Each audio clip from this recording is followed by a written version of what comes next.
Hi, Tanya. Thank you so much for the beautiful discussion post.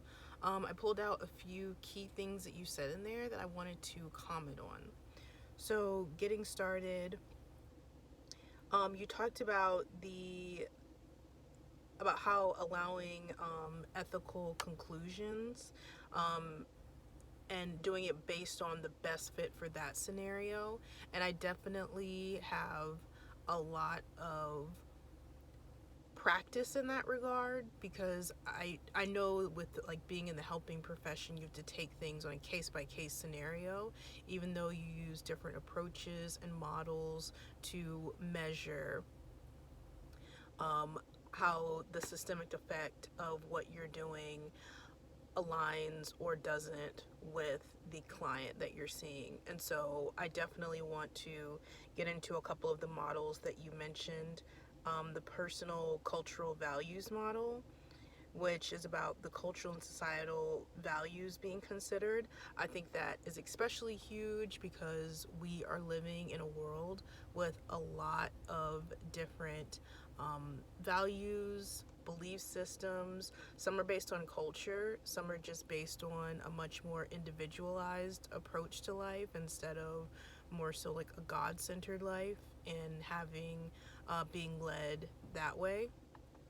So I definitely have a couple of clients that are that have like different cultural ties, and it relates to the different ethical decisions that I make regarding them, just because I know how that ties into their life. Like someone who, I have a client who's Muslim, and so I know how that ties into that person's life. And so when I think about different patterns that they have, different goals that they may have, all of that is included into what are the steps ahead with resolution, making you whole to solve this issue.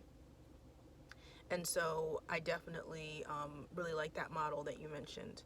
The second one was the common elements integrated approach, which I thought was really fundamental because it talked about awareness, grounding, support, and implementation. And those are really good tools to have because you really need to be aware of what an issue is and have the support and also be able to implement what it is that we've talked about.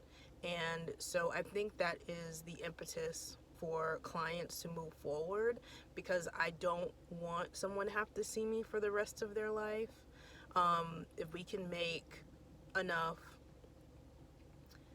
way ahead, if we can like find a way ahead, then I definitely don't want them to, have, if they have lapses, that's one thing, with when they're going through things, but hopefully providing enough approaches and tools in their toolbox to help them move on. And also, this just feeds right back into what I was saying in the beginning about the ethical decisions and being able to implement those with clients and also have, their values and their beliefs aligned as well, with mine when they can be, so we can both move forward in the best way ahead.